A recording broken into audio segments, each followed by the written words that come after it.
All right, ladies and gentlemen, we're about to start the Sage Hour, and we're just going to give a few more minutes for people to log in, and then we're ready to start. But meanwhile, sit back and relax as you enjoy the introductory slides on Sage as we share our screen here.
Okay, thank you so much. So I can see that most of us are already in. Okay, so once again, welcome, ladies and gentlemen.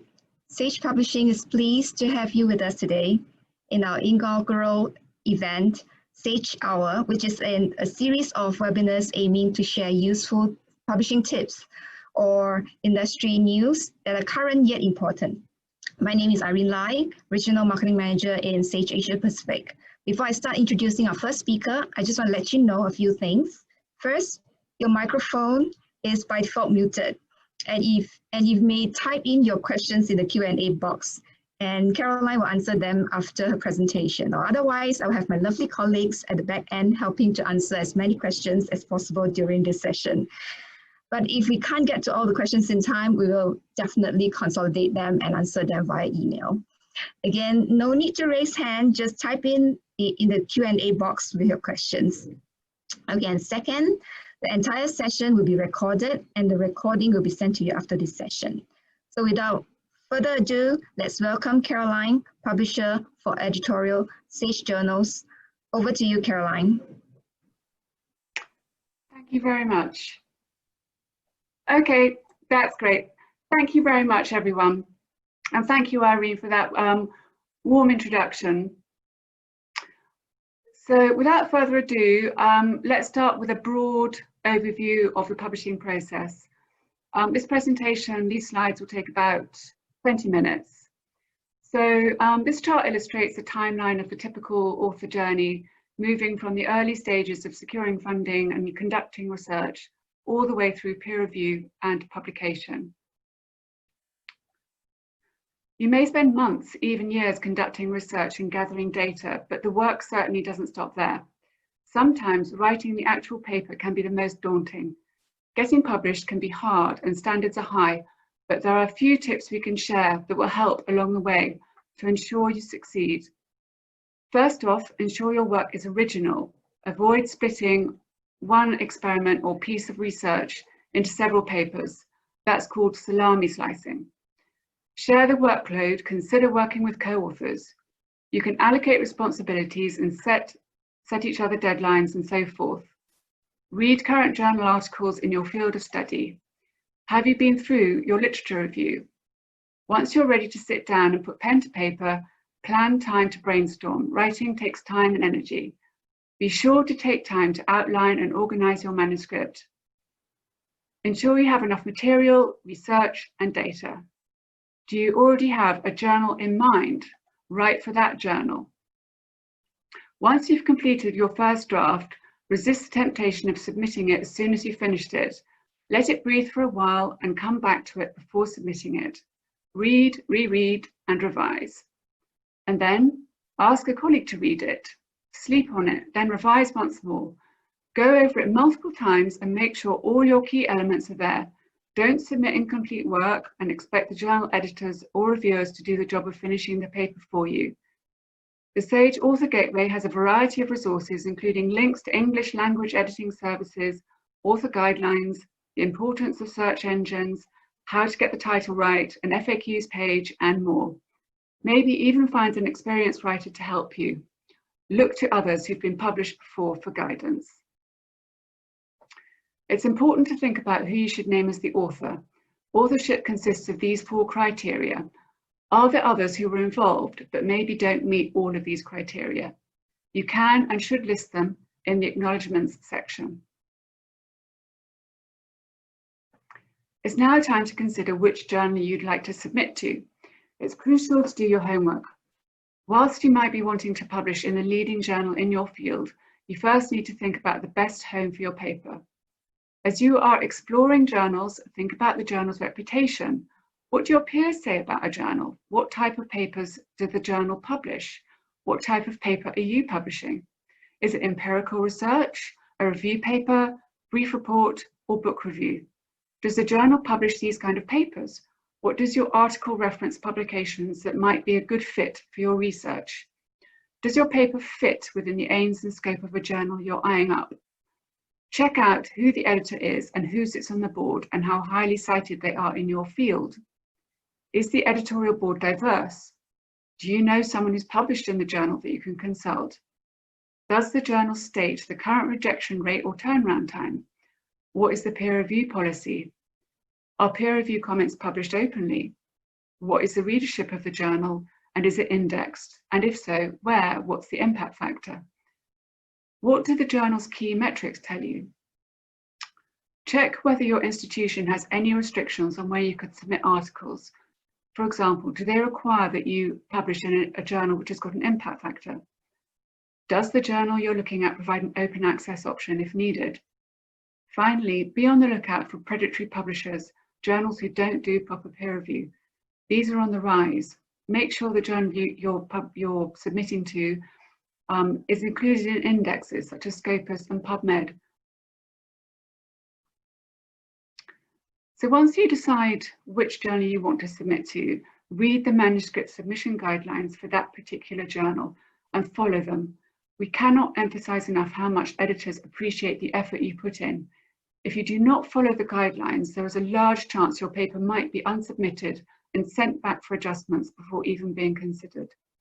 As you're getting ready to submit, make every effort to improve the quality of your manuscript and try to be objective about your work. Write for that journal's particular audience. Read the aims and scope and tailor your manuscript accordingly. Make sure to include information on your submission, funding, conflict of interest, and ethics statements, even if you have nothing to declare. Be sure your article is structured properly. The outline we highlight here is the most common, but the journal you're submitting to will have the appropriate structure you should follow in their manuscript submission guidelines.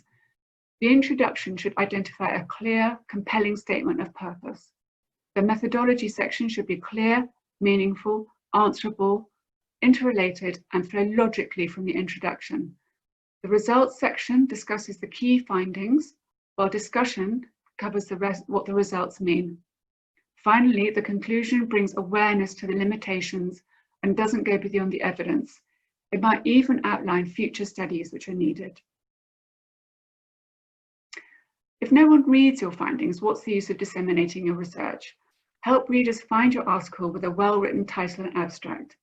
Keywords are still important in optimizing the discoverability of your article. To maximize search engine optimization and gain traction, it's important to choose keywords carefully. Include your keywords in your title and your abstract. Repeat the most important ones where appropriate and without losing the natural flow of the language. It's key to keep in mind what users are likely to be typing into Google when looking for your article. With a strong title, abstract, and keyword list, there is more chance for your work being discovered, read, and cited. It's possible editors might not even take a look at your manuscript for several reasons. Some common reasons for this include authors not thoroughly reviewing submission guidelines, incorrect formatting of tables and figures, the topic not being an appropriate fit for the journal, sending in the wrong manuscript type, and or poor grammar and syntax. There's one thing you take away from this webinar, please be sure to read and follow the author submission guidelines. Write for the journal you're submitting to. Perhaps you're not quite ready to submit to a peer-reviewed journal and instead would like to quickly disseminate your research to colleagues in your field and gather feedback. There are numerous preprint servers you can submit to based on the kind of research you do. Preprints are websites that allow you to upload the first version of your manuscript and gather feedback from your peers immediately. Please note, preprint servers are not peer-reviewed, but allow quick dissemination of your work before publishing your work in a peer-reviewed academic journal. Sage has its own preprint server in the humanities and social sciences called Sage Advanced. So you finally received notification that your article is going out for peer review. What exactly is peer review? Peer review is essential to the development of research across all subject areas. It helps filter out poor quality articles, assesses the validity of the science behind the manuscript, and helps maintain scientific integrity. There are three main types of review: single blind, double blind, and open. Single blind is where the name of the reviewer is hidden from the author. Double blind means names are hidden from both the reviewers and the authors. Open peer review, which is only embraced by a few journals at the moment, is when everyone is openly identified. If the journal embraces single or double blind peer review, please note reviewer confidentiality is strictly maintained. Be sure to understand which type of peer review the journal you're submitting to embraces, so you can properly blind your manuscript upon submission. The majority of Sage journals use the platform SageTrack, which is powered by ScholarOne. Some of you may know it previously as Manuscript Central. Once a paper is submitted, the editor determines if it fits within the journal scope.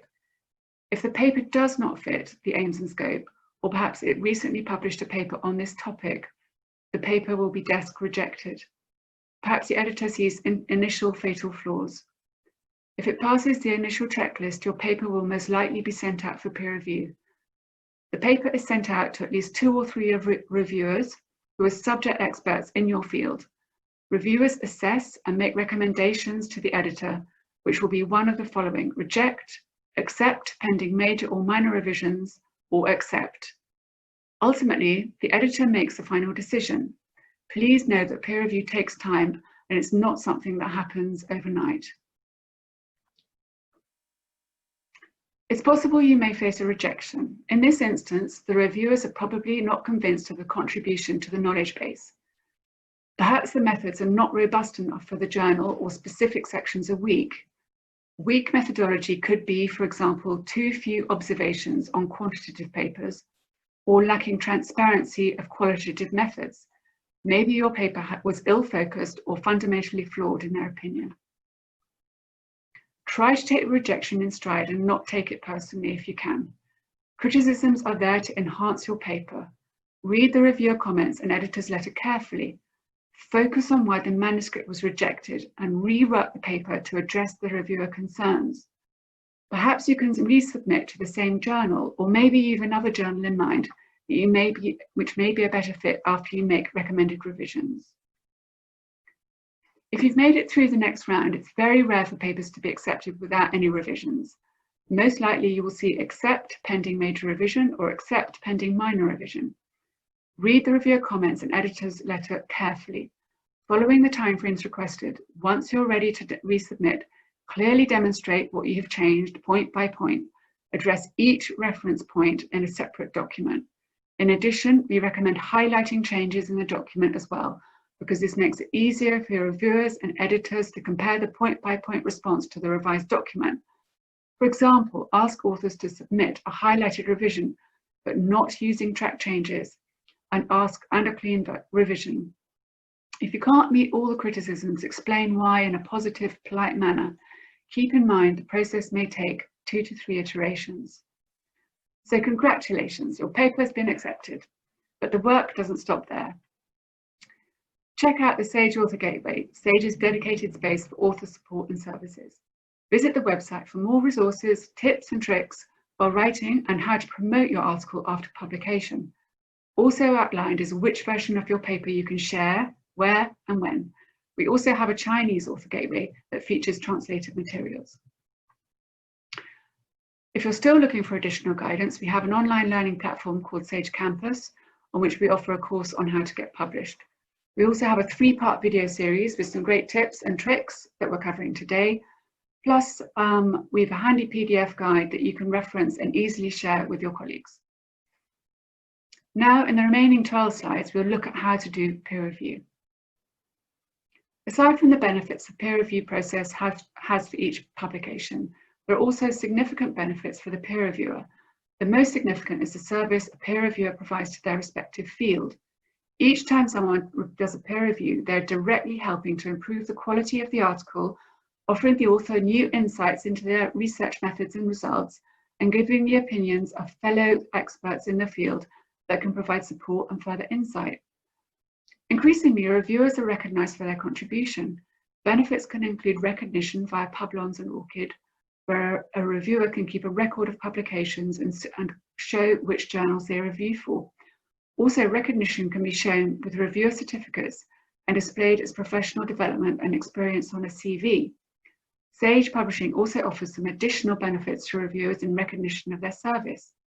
These include a 25% discount on Sage books and free access to ebook products and Sage journals for 60 days. More information on these benefits can be found in the reviewer rewards link listed on the slide. There are times when it's best to decline an invitation to review. One of them is when you don't have the expertise to review the article. If this is the case, please let the editor know why an article is outside your area of expertise. Also let the editor know if you're still working towards your degree in a particular field and you're not yet ready to review articles in that field. Another time you might decline to review is when you don't have time and you can't commit to a specific extension. However, if you have a specific extension and you could request and stick to it, it is worth letting the editor know before declining.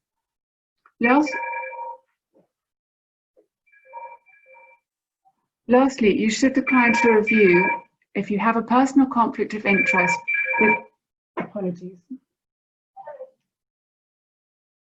if you conflict of interest with the research or the authors that would prevent you from delivering an impartial review.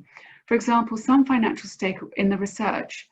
This ties into the larger issue of reviewer ethics, which we cover in the next slide. To start, many journals use double-blind peer review. This means the authors do not know who the reviewers are and the reviewers do not know who the authors are. If you learn of the authors' identities when reviewing for a double-blind journal, for example, if the manuscript was not fully anonymized, then you should let the editor know right away.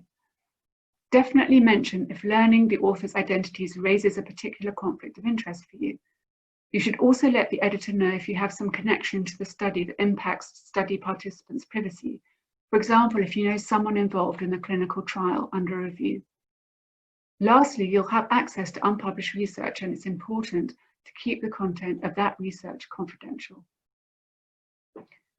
Next, we're going to talk about the evaluation criteria you should keep in mind when reviewing an article.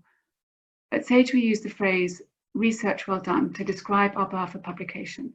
We'll talk about how to identify research well done in the next few slides. When you're evaluating a manuscript, there are some characteristics of the writing and structure that you may notice immediately, such as whether the authors used an academic writing style. Though we're not looking for you to copy edit, we also appreciate general comments on language and on the language quality. Some aspects to consider include using concise language, simple sentence construction, and correct article use. You don't need to do the copy editing, but if you encounter enough issues to make the article difficult to read, please comment. Also comment if you have trouble following the article because it lacks cohesiveness. Some specific concerns might include organization, the organization and overall flow of the manuscript. Lastly, we expect bias-free, inclusive language that is appropriate for a global audience. Authors should take care when writing about gender, age, disability, neurodiversity, race, ethnicity, sexual orientation, socioeconomic status, and religion. They should be sensitive to labels and appropriately specific. It's worth stating here that bias-free, inclusive research goes beyond our word choice and extends to the assumptions made by the researchers and the intention of the design of the study, for example, with the sampling. If you have concerns with any of this, please mention this in your review. So overall, first of all, the article should make a clear contribution to the field. Next, it's expected that research has appropriate ties to the literature. If you notice materials missing from the literature review and that would give necessary context to the study, please comment. Lastly, as a reviewer, you should be able to easily read any figures. If you have trouble, then the author should know to make corrections. Earlier, we spoke about reviewer ethics. This slide has to do with ethical guidelines the author should have followed when performing their study and writing their article. Feel free to ask the authors questions in your review and let the journal editor know if you have any concerns with the research ethics of the article you're reviewing. Specifically, feel free to ask for more details on how informed consent was obtained or who gave ethical approval. If you have concerns about the privacy of the study participants, please let the editor know. Lastly, let the editor know if you suspect any data or image manipulation. When it comes to looking at the methods and data analysis, there are a number of key items to focus on. The first is any flaws in the study design. Are there any clear concerns with the way in which the study was conducted? Is the study design consistent with similar studies in the field? Do the results and conclusions seem appropriate given the kind of study conducted? Is the material and methods section descriptive enough so that the study could be reproduced? Are the statistical techniques relevant to the study? Are the standards for that kind of, are they the standard for that kind of study? Are the materials and methods used for the study appropriate for the research question being addressed? A lot of the questions raised in analysing materials and methods flow into the results, discussion and conclusion sections. Common questions to think about when reviewing these sections include, are the results presented in a way that best emphasises the findings? Are these sections free of unsupported generalisations or assumptions? Are the conclusions appropriate for the study? As you can see, there are a lot of things to think about when reviewing an article. By breaking down a review into sections that match the structure of the paper, a reviewer can thoroughly check all parts of the article and provide thorough feedback for the authors. So to conclude, now that you know what to look for when peer reviewing, how do you volunteer to review? There are two major ways you can start the journey. The first is to create an account in the journal's peer review site. Make sure to include strong keywords that best illustrate your research expertise. Examples of good keywords and those to avoid are shown on the right of the slide. Good keywords are generally those that are descriptive but not too descriptive. The second way to become a volunteer reviewer is by connecting with editors directly via email. Many have their email addresses on the journal's website, or by creating a Publons account. If you would like to learn even more about peer review, Sage offers a number of resources listed on this slide. Thank you very much for listening, and we now welcome questions.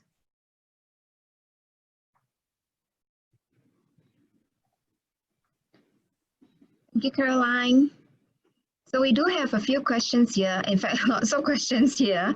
So I'm just going to read it to you so that it's easier. Okay, so I have someone ask, I'd like to know more about advanced and preprints which you have presented. But I think following that, to the background of it, she says that she submitted a paper to Sage Open. And about a month later, she received an email saying, has passed initial check and can consider to post to advance. I think she's trying to make out what this means. That is interesting. I will respond after the meeting. I think I need to check in with the Sage Open team on that one. Okay, all right, cool. So another one question is, why is editorial board important when choosing a journal? That's a very good question. The editorial board really signifies many things about a journal, including the internationality of the journal.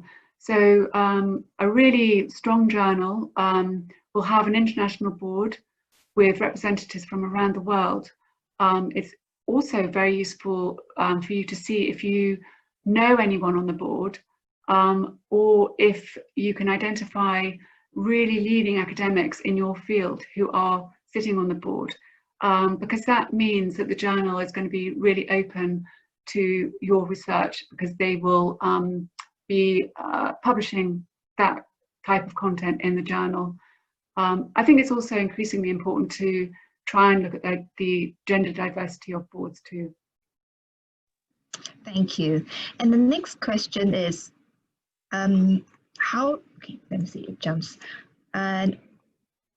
How we know about acceptance rate? That is a very good question too. It's not often put on the journal website, and that is a question that you can ask the editor directly. So with all Sage journals, on the manuscript submission guidelines at the very bottom, there'll be a contact email address for the editor or the managing editor of the journal. And you should contact them directly and ask any questions, including ones about the acceptance rate, and they will get back to you. Great. And the next question is about predatory journals. So it says, can you share criteria on identifying predatory journals, or does Bill lists of predatory journals reliable? And there's also another question which is quite similar and says that how do you know it's a predatory site versus a legitimate one? Thank you. A predatory journal is a journal which is published solely to make money. So, and they don't do proper peer review. So they will encourage you to submit, and they will publish your article for a fee, but without doing any quality checks. Therefore, if you publish in that journal, it's bad for your career actually, or it could be damaging to your career. Beall's List is a very good resource to check whether a publisher is included, and I would highly recommend that if you find a journal that's not obviously published by one of the major publishers, that you check it on Beall's List first. This applies to open access journals, obviously. And sorry, what was the final question? Part of the question was, how do you define a predatory site versus a legitimate one? Yeah, I would look at the publisher's site. So not only look at the journal site, but look at the overall publisher site. And you'll find that predatory publishers often have a very long list of journals they publish, but with very similar names. I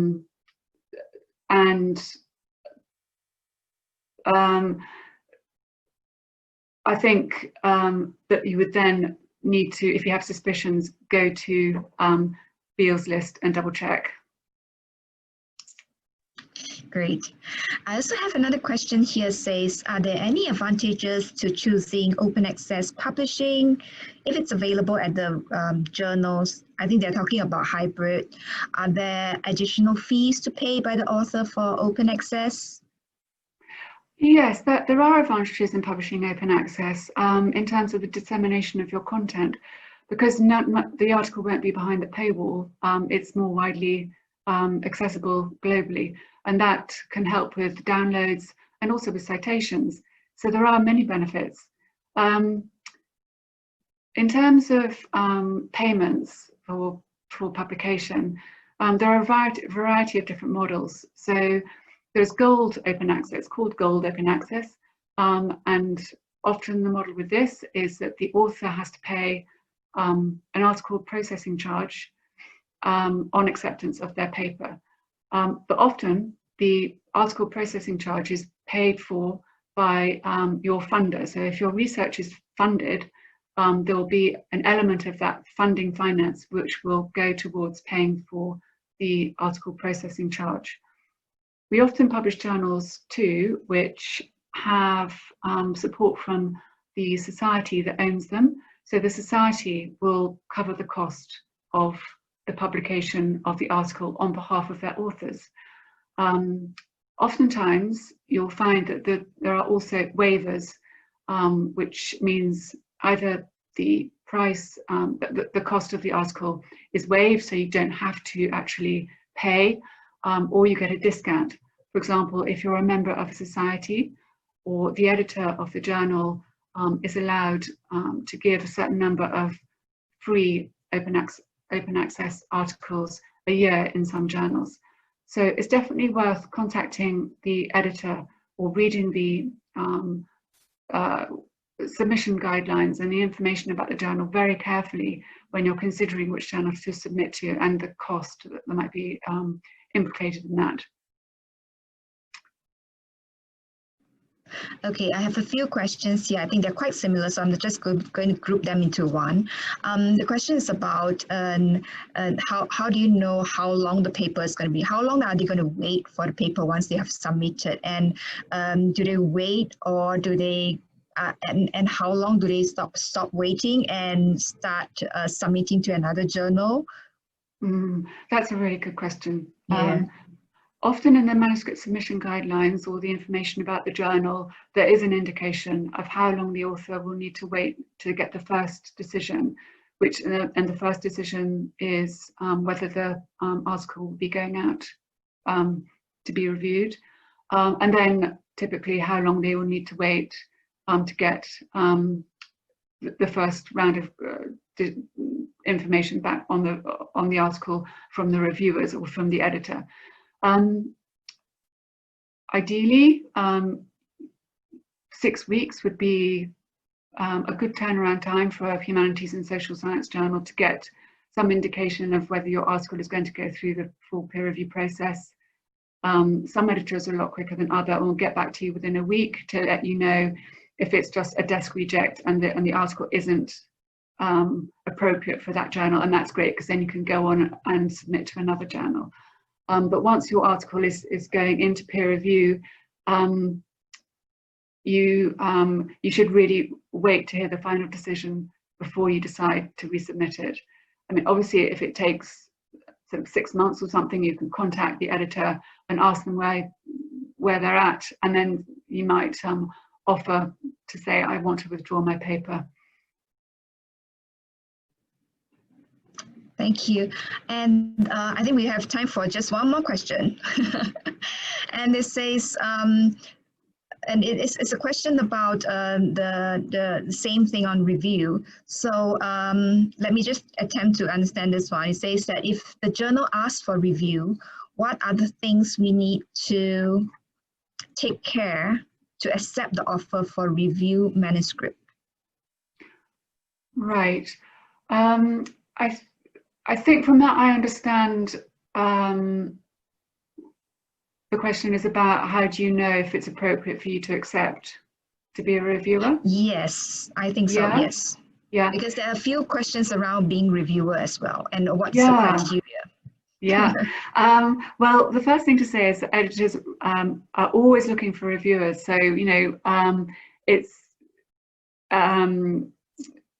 I think that you should really try and do a review if you possibly can, but there are instances where it's not possible. And as mentioned in the presentation, one is if you just don't have time, and be upfront about that. But if you feel that you would have, if you wanted an extension, because the editor might come to you and say, can you review this within a month or something? You know that you can't, you could do it in 6 weeks. Do get back to the editor and suggest 6 weeks, because I'm sure that they will be able to reach a compromise with you. The other is if it's outside your area of expertise. If the keyword search or the editor's slightly mismatched what the article is about with your area of expertise, then you should be upfront about that and decline. And also, if you're still not graduated yet, please be upfront about that too. Thank you, Caroline. So I guess we have lots of great questions still coming in. So I think we'll consolidate that, and then we'll put that in the email back to all of you. Okay. Right. Thank you so much, Caroline. And I hope this information is really useful for all of you. And do send us email if you want to know more.